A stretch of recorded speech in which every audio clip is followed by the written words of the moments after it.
Um, Today we continue with the same chapter, chapter 4, general sacrifice. And let me find our text. Here it is.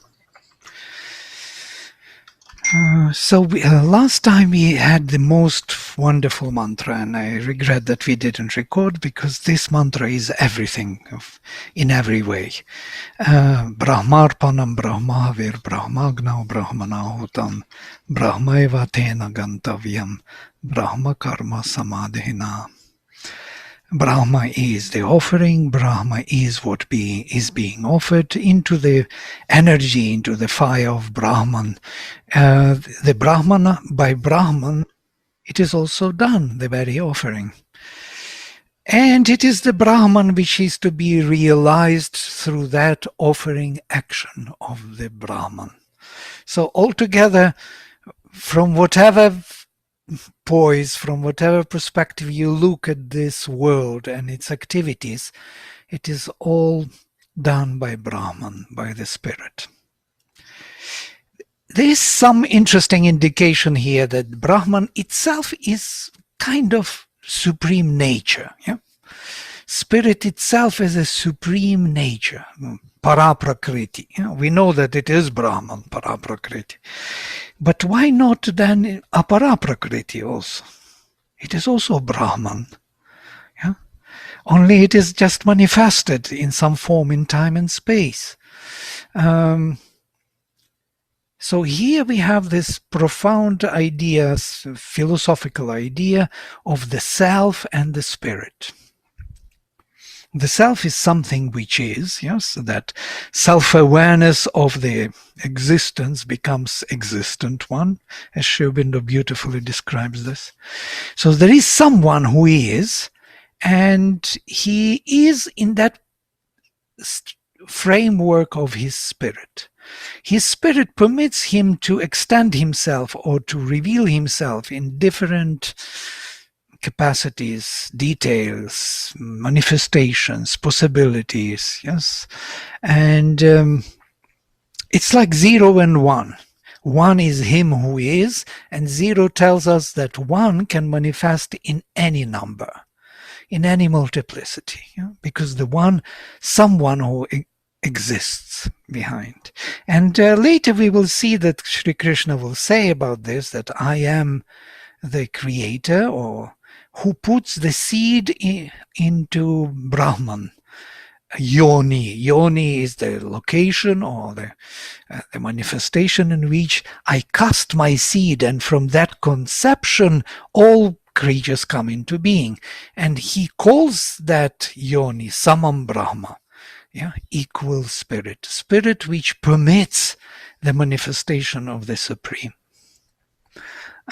So everything here in this world is somehow connected to and is result of that action of the spirit. It's another language, it's maybe more philosophical, but still it's important to see that 1 and 0, the existent one and the spirit, the self and the spirit. And you will notice that Aurobindo constantly speaks about the divine in these two terms, self and spirit. Somehow he always mentions self and spirit, not just self, but self and spirit. And I was wondering why. And now more I read, more I understand why. Because that is the complete vision of the being which is manifested through the spirit. Sorry, Vladimir. Yes, go ahead. Hello. Only to clarify terminologies or concepts, can we make the analogy between Jivatman as a spirit and Antaratman as self? Jivatman and Antaratman are already the products within the spirit of his kind of looking for himself in the multitude creation, so to say. He is already viewing himself from different poses of his self-awareness. And so they are already a product. We are all a product of this creation. From Paraprakriti, higher Prakriti, we are born as souls. Born, it's a relative term. We appear, we immortal beings who are never born, become aware of ourselves as souls or selves, jivatmas, who are connected to one universal spirit, Brahman. And that's why it is said he is the self. And Aurobindo even here, I was just reading this book, where he says this, Brahman is this self. That's important because self and the spirit are one and the same on the highest level. But they are playing this game. One is self-aware of oneself and other is just by himself. The ground for everything to appear, any self-awareness. Yeah. Sorry. And then a psychic being is self? Psychic being is a projection of that unborn self, self-awareness of ours within the Brahman, and the projection into the manifestation well.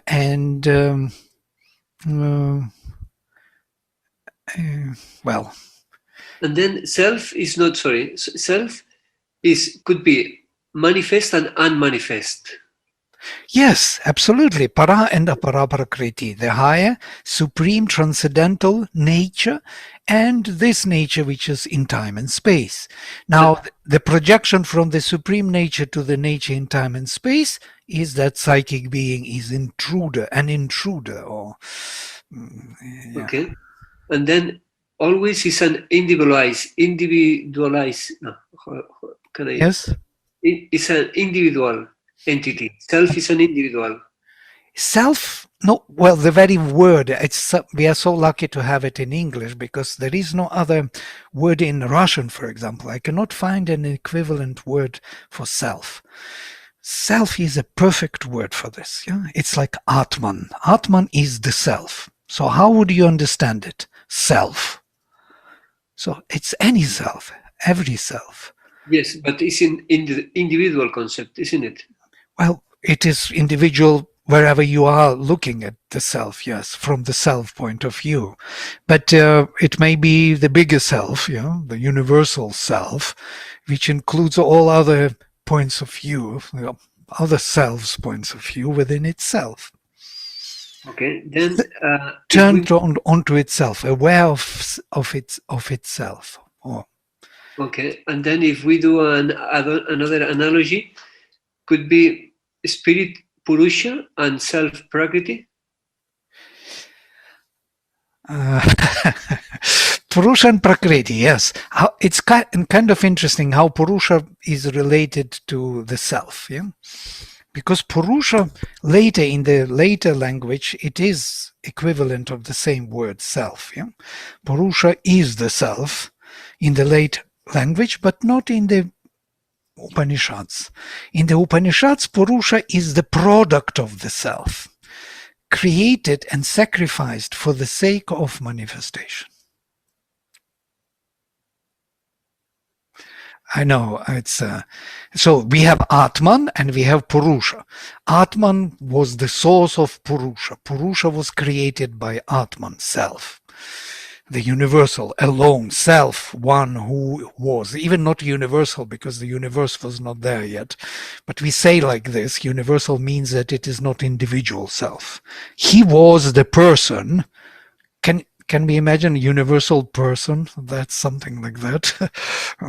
So there is no universe yet. There is no person in that sense because there is nobody but him who is aware of himself. Now he creates something, universal Purusha, and that is universal, for the sake of manifestation. Creates how? Aitareya describes that he pulled him out of the waters, which he cast out of himself, and heated him up with his consciousness. That means concentrated on this formation of himself, which finally generated all those faculties of consciousness about which we speak non-stop, seeing, hearing, speaking, thinking, all of them came out and they plunged into the inconscient ocean. We have already an inconscient ocean, yes, which he generated self in the first stage of creation. And then he generated these faculties of this Purusha who went down, dived into the deep ocean of inconscient, and from there they started their journey. So this Purusha with his faculties is who we are. We are these faculties. We are nothing but the bunch of these faculties of Purusha. And we are recreating that Purusha in our individual form. And the psychic being is that being which is growing within us through these very activities of the faculties and becoming more and more aware of its Purushas, universal Purushas awareness. So that's the whole deal, if it makes sense. Okay, and then Purushottama is... Purushottama is the source of all, of being and non-being, of spirit and self-awareness of that spirit. He is not only Brahman and not only Atman, which is self-awareness of Brahman spirit, but he is also non-being, Asat. And he is neither Asat nor Sat, but something else. He is the one who is beyond being and non-being. So the spirit then or not? He is not he's the spirit, and he's more than the spirit, is it fair?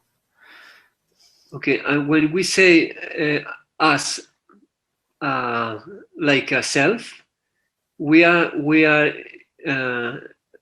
talking about what we have in common in all of us. Yes, common. We speak this common language. It depends from what angle we are looking. You see, we have several transcendences. We are speaking metaphysically here, yes, because to speak psychologically about it is really kind of mind-blowing. You feel like the spirit is descending upon you. But to speak philosophically, we could say that the supreme self or supreme person, Mother says, supreme person, the supreme, he is beyond Sat and Asat, beyond being and non-being, which is unthinkable for us. We think only in terms of is and is not. And there is someone who defines these both. And in Aurobindo, in his Sri Aurobindo Upanishad says, in the being he enjoys his infinite qualities. He is Saguna, Ananta Guna. And in Asat, in non-being, he rejoices, enjoys freedom from these infinite qualities. So he can rest from any existence, being himself, if it makes sense. Okay, then Brahman is the self. Brahman is the spirit. Zero. It is zero which Yeah, to the beginning again. Brahman is the spirit, and when Brahman is aware of itself, it is the self. He is the manifested self, is that correct? He is unmanifest and manifested self, yes. Both. When we are talking about Brahman, we are talking about manifested as well as unmanifested. Absolutely. Paraprakriti and aparaprakriti is Brahman. That's where we started this discussion. That Brahman has this quality of embodying the One. The One is the supreme. And to be embodied, he needs something which would permit him to reveal his infinite qualities. some kind of ground which pervades everything, which is everywhere the same. And that allows him to be many and to be one, to interact, to be transcendent, and to be in time and space. Brahman permits this. Brahman is the ground, the foundation for all the manifestation. And that's why we have this beautiful shloka here, that Brahman is the offering, Brahman is what is offered, Brahman is the energy into which it is offered, and by Brahman it is done. And it is Brahman who is to be achieved by this offering, by the action of Brahman.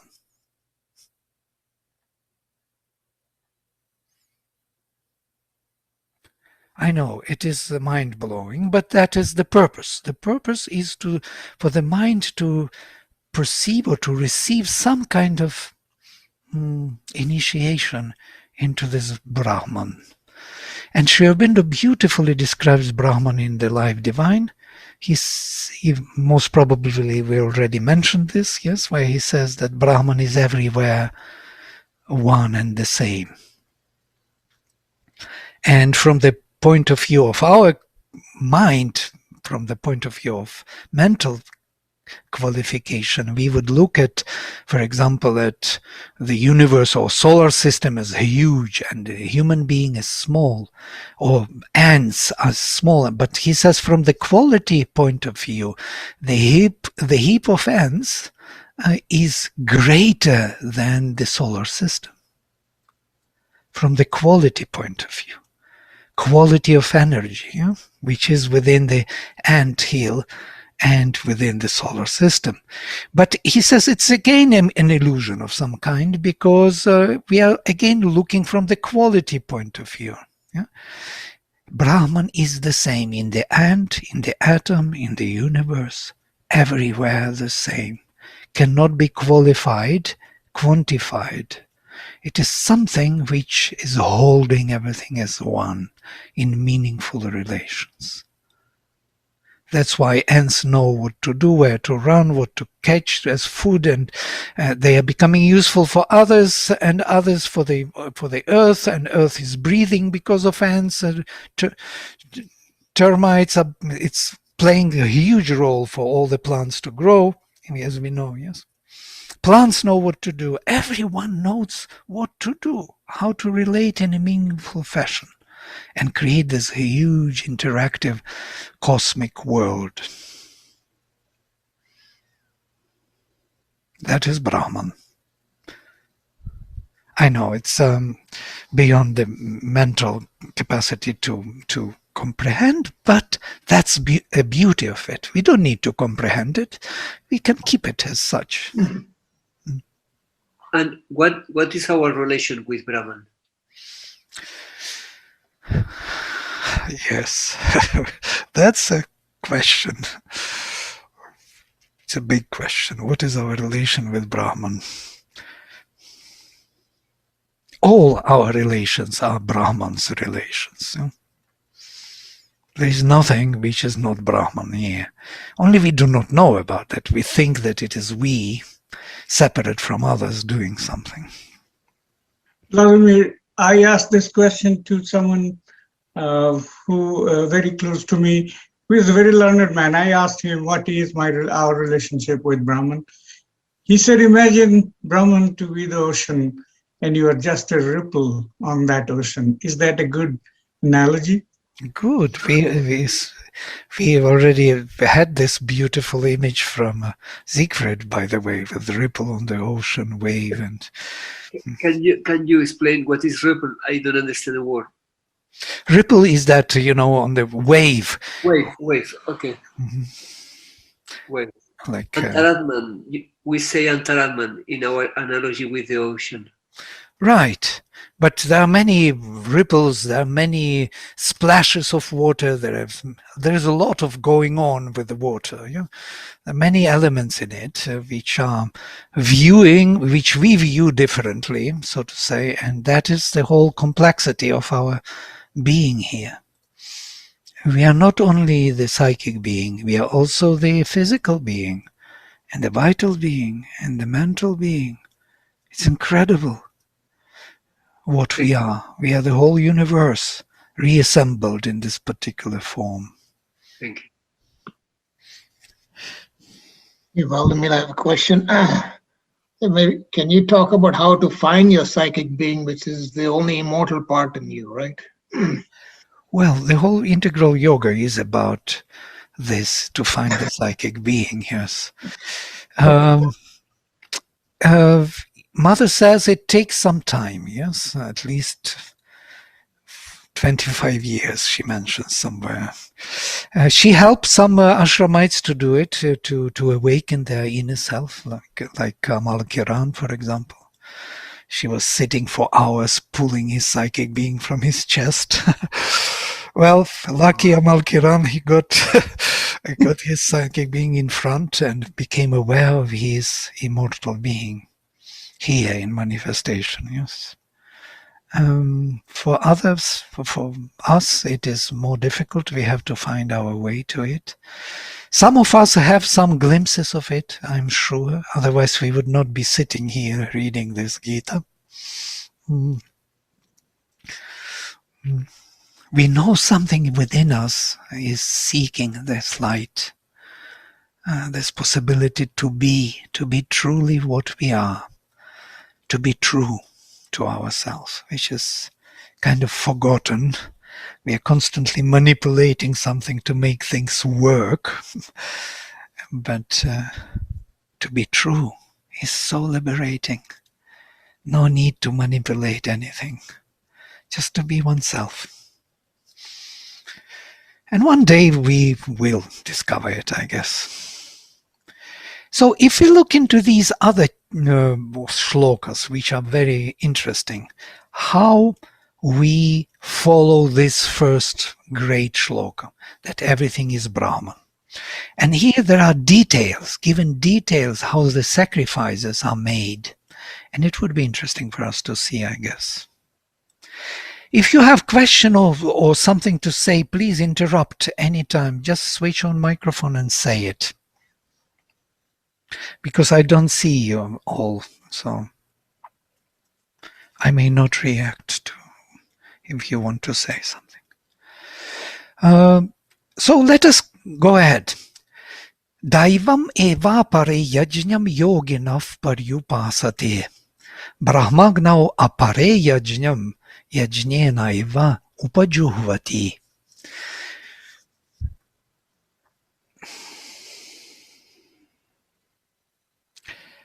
So some yogins follow the sacrifice which is of the gods. Now it's quite interesting that Aurobindo says of the gods. I think it is him. Daivam. Daivam is made of the devatas, of the gods. And in the Upanishads, gods are these faculties of consciousness which represent Purusha. Purusha is represented by the faculties, by seeing, hearing. It is he who is witness. Witness how? Because there is a sight, drishti. He can see.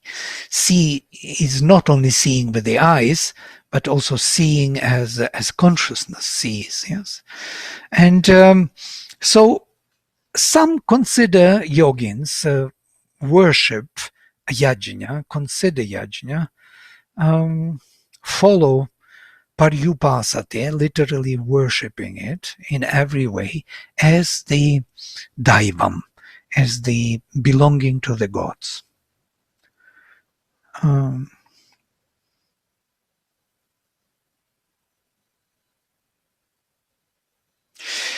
Why it is interesting from the point of view of the Veda, in the Vedas the gods are being sacrificed by Agni. Agni is sacrificing there the gods. We do not translate it like this because there is no tradition to translate this way. We translate that Agni sacrifices to the gods. But truly speaking, Agni sacrifices the gods. It is those devatas, those higher faculties of consciousness are brought down into our lower hemisphere and made to work here for our transformation. And that is called the sacrifice. And that's why it is Daiva. It is the divine, because the divine forces are brought in. They are invited or they are dragged in by Agni. He commands them to come because he is the divine will, and they all obey his will.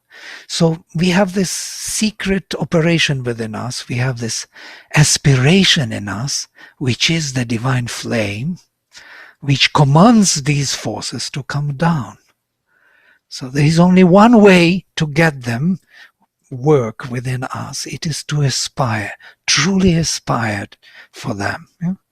So it's a very good solution in the integral yoga. Sincere aspiration can realize everything. Brahmagnau apare yajnam yajnena eva upajuhvati. And others make an oblation or offering by the sacrifice. With the help of the sacrifice, they offer the sacrifice into the fire of Brahman. Now we heard that Brahman is that energy, and all the sacrifices come to the mouth of Brahman. He is partaking of all the offerings, of all the consecrations, of all the tapasyas, all the efforts to overcome oneself, all the efforts to improve oneself in some form or another are the sacrifices. Every effort to overgrow one's weakness, to overcome the obstacle, to become better, for the betterment of the world and oneself, every movement can be considered the moment of this sacrifice. So, and if it is offered into the flame of Brahman, into this flame of the spirit, which is present everywhere, then all forms of the sacrifice are welcome. That's why somewhere later he will say, whoever brings me either a leaf or water, simple things, fruit, flower, doesn't matter what, matters that we do it, that we remember, that we also make it real, physically real.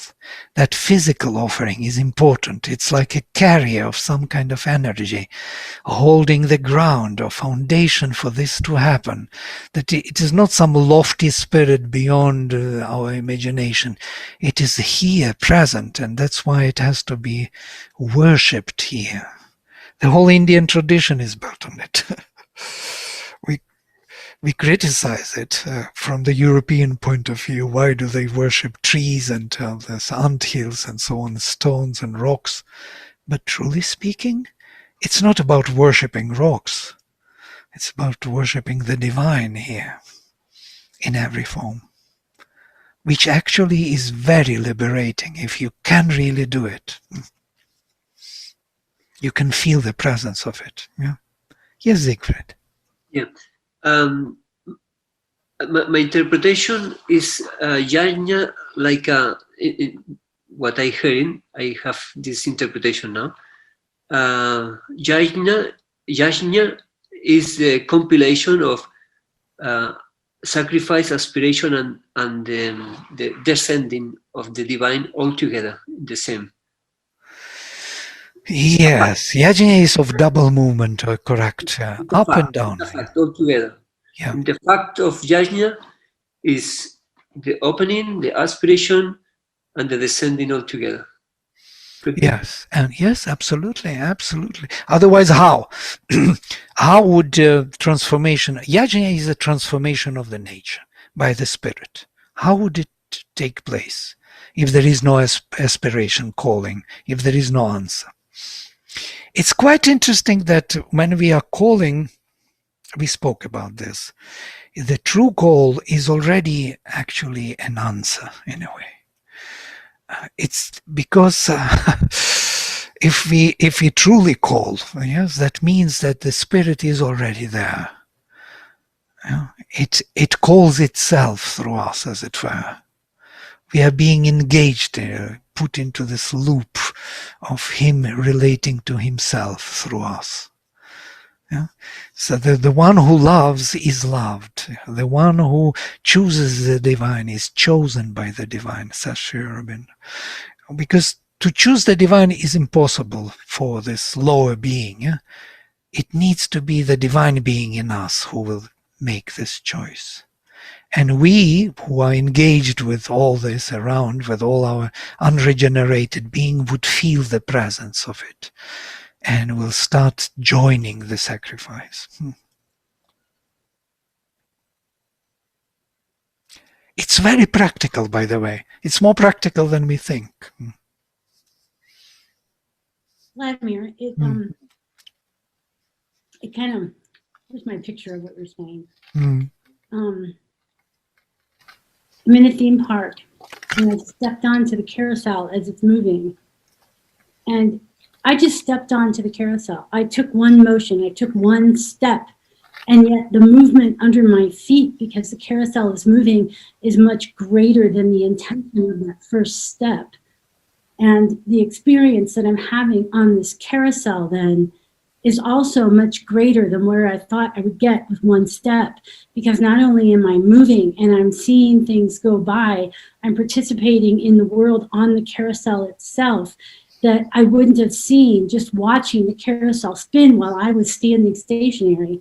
And so the appearance to me as you're speaking about this is that the sacrifice is just saying, hey, I'm me, and giving myself over to this. To me. Well, this is the truth about myself. But when I say this is the truth about myself, this small statement of intention becomes so much larger with just that one step. Absolutely. Very beautiful. Yes, that's the self which has to become aware of its fantastic divine nature. And to become aware of it, there is a way, there is an effort, a sacrifice to recover or to discover the true being behind that which was an appearance of ourselves. And the ego disappears and the true being is kind of present somehow, tangibly, not maybe seen, but is present through our life and activities. We could feel its constant care, its constant presence above the head, behind, as if somebody is softly holding you behind the shoulders, and your heart is feeling its presence, and there is this intimate sweetness, relations between the two going on while you're doing something or thinking about something or just doing normal things. But that presence, that sweet presence of the truth in everything is possible. We have to, by this means of the transformation, we have to offer the transformation into the energy of transformation. And then we will have, it sounds all the same, yes, for the mind, but it is not the same. It is like you recognize the divine in every form in this manifestation. To recognize it, we need to do something. It's not enough just to do nothing. It won't work. So it has to be done. What shall we do? We should do the sacrifice. That's what it is. The sacrifice is the betterment of everything. Constant effort to overcome everything which is dragging us down to the ordinary, separated existence, to that comfort zone in which we do not develop.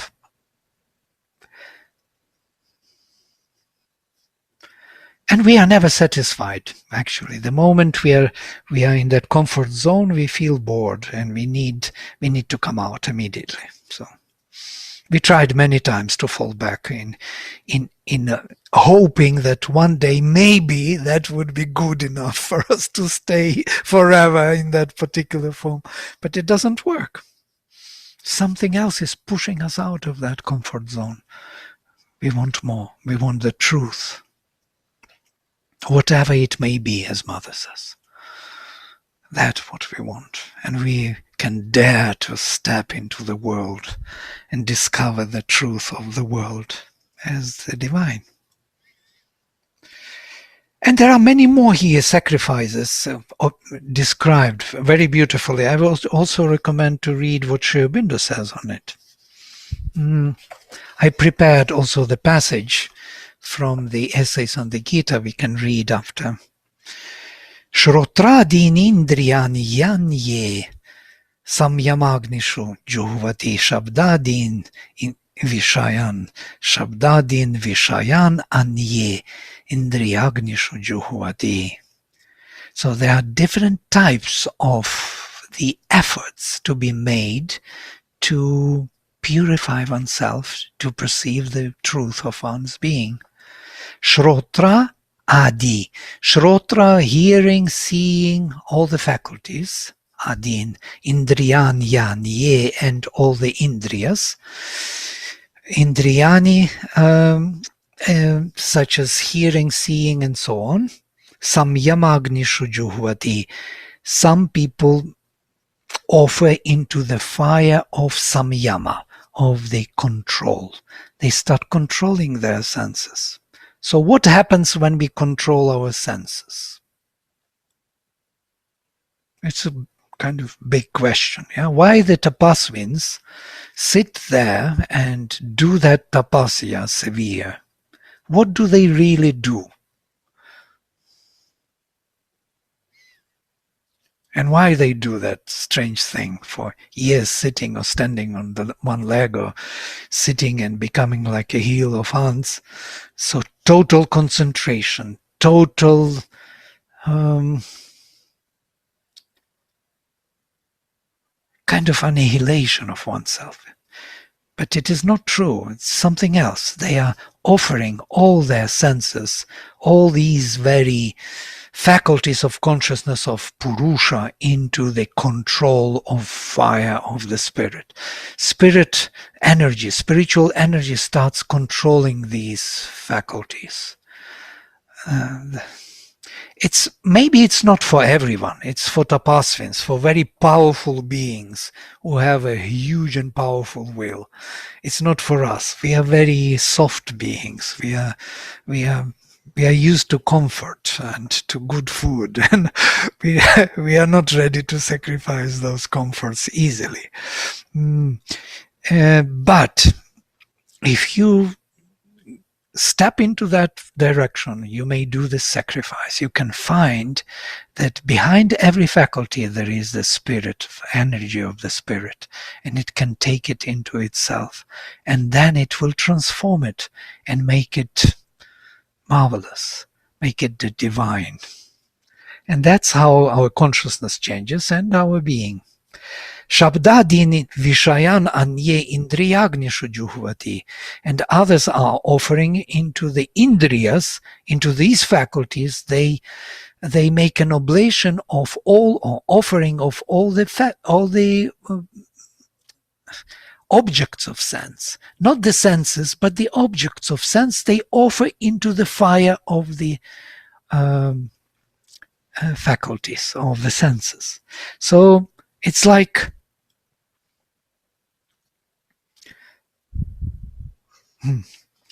let us read what Sri Aurobindo says. It would be better than I would say. Let me open.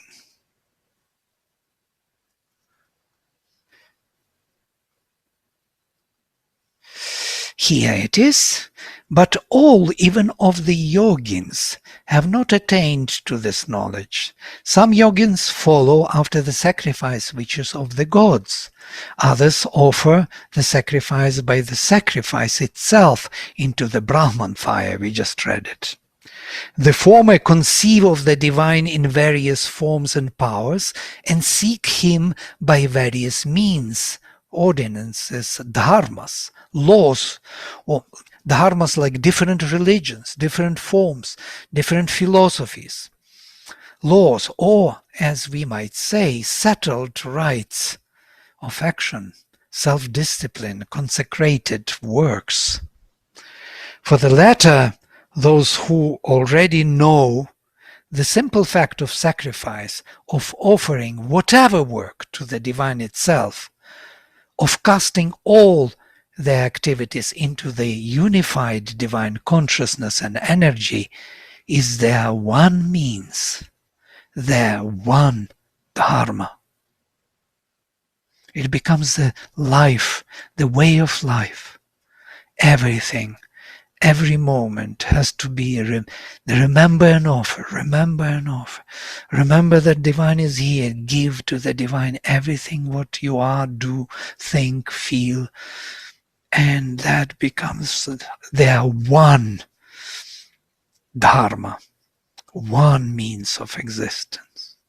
As Mother, you remember in her prayers and meditations, how she was removing all the claims, smallest claims of her wanting to do better, to know better.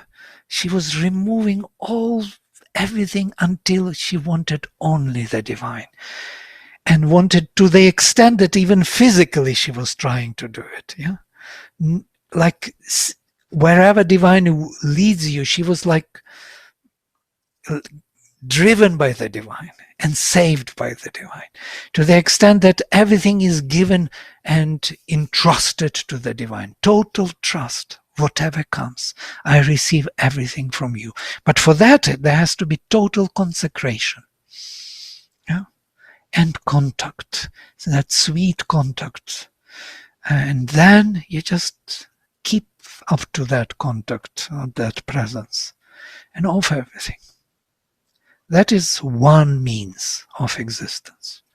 It doesn't matter what. Doesn't matter what you do. Maybe objects of sense you put into the senses, or senses you burn into the energy of Brahman, or anything and everything will work.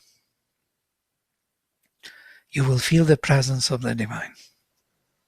The means of sacrifice are various. The offerings are of many kinds. There is the psychological sacrifice of self-control and self-discipline, which leads to the higher self-possession and self-knowledge.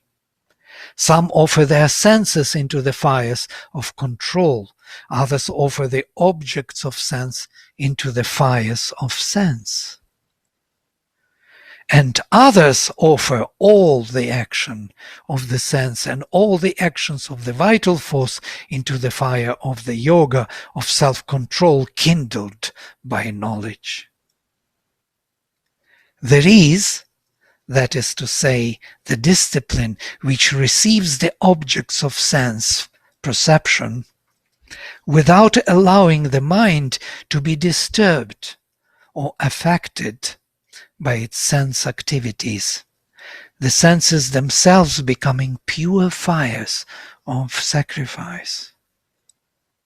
There is the discipline which stills the senses so that the soul in its purity may appear from behind the veil of mind action, calm and still. There is the discipline by which, when the self is known, all the actions of the sense perceptions and all the actions of the vital being are received into that one still and tranquil soul. The offering of the striver after perfection may be material and physical, dravya yajna, like that consecrated in worship by the devotee to his deity, or it may be the austerity of his self-discipline and energy of his soul directed to some high aim, tapo yajna. Or it may be some form of yoga, like the pranayama of the Raja Yogins and Hatha Yogins, or any other yoga yajna, discipline. All these tend to the purification of the being. All sacrifice is the way towards the attainment of the highest. All of them are okay. They lead to that one goal. All the roads lead to Rome.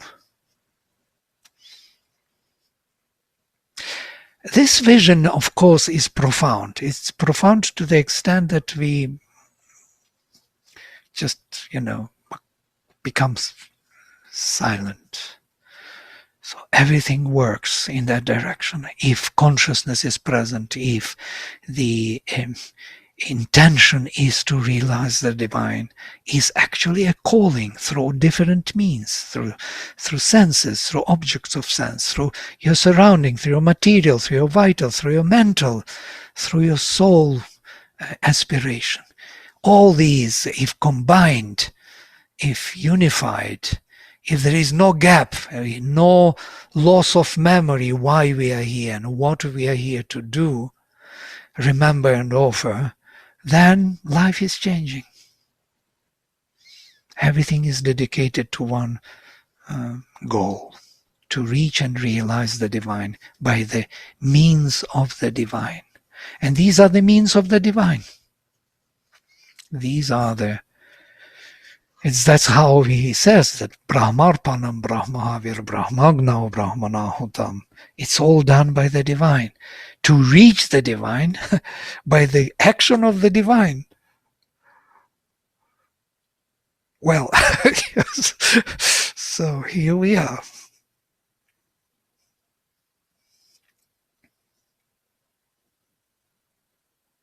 Powerful, very powerful. And it's real. It's not an imagination of some mind or some vital wish or some kind of... It's a totally real world which is ready to open to us if we want to. Vladimir, sorry, when we have this kind of orientation up to a highest place, is only symbolic, isn't it? And then if we make the yajna, we can do the yajna to ourselves. Well, it depends on consciousness, yes. If consciousness is seeking the divine, doesn't matter what you do and how you do it. You will find your way to do it. Yeah. You may follow some discipline which is prescribed, which maybe you will try and you will see that doesn't work because while you do it, there is no consciousness in it. You do it mechanically. You go to church mechanically, put the mechanical candle and believe that the priest will, pray for you and you will get the result. But that is not the result we are seeking. We are seeking the change, transformation of our own nature. Yeah. We are not seeking some kind of result for our ego to enjoy egoistically the world. This would not be granted. I mean, this can be also granted if it leads eventually to that. But everything is granted because the divine knows our weaknesses. But okay, it tells you, all right, you wanted that, get it. But you may be very disappointed to get it after. Egoistically. Or you are frozen, yeah, Siegfried? Yeah. I thought that he was so attentively listening and he got frozen.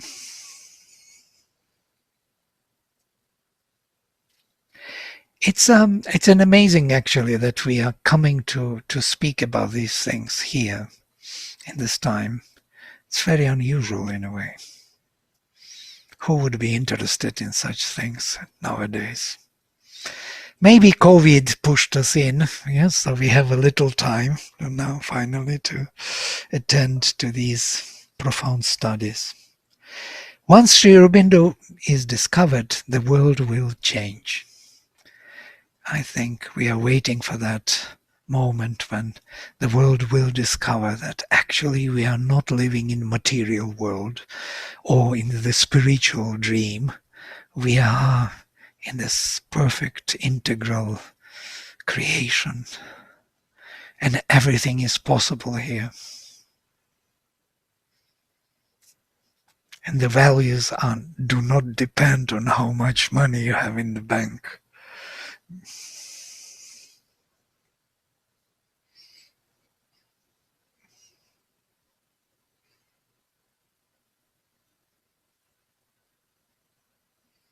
And we know about it already, yes. All right, I will stop here because maybe it's a good place to stop. We will continue with this Dravya Yajna and Tapo Yajna, Yoga Yajna, or here all of them are coming one after the other, and Svadhyaya Jnana Yajnascha. I will speak a little bit on Svadhyaya next time. I have the whole presentation on it.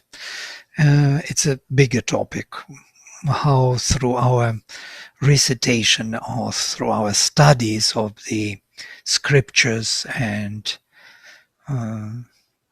in a particular way, reciting to oneself, reading to oneself the text, which we know already perfectly by heart. And that was the means of the sacrifice.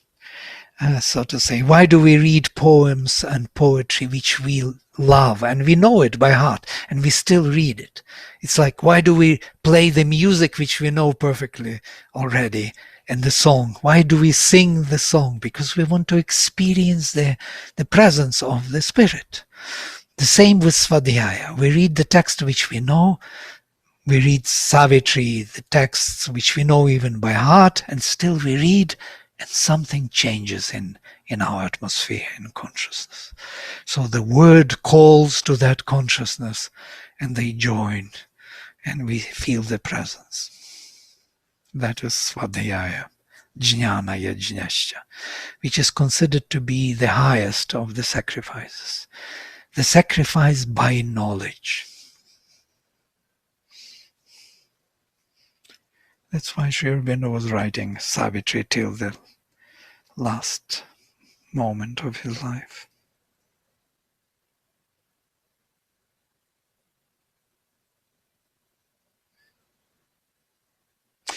All right, if you have some thoughts or insights, please share.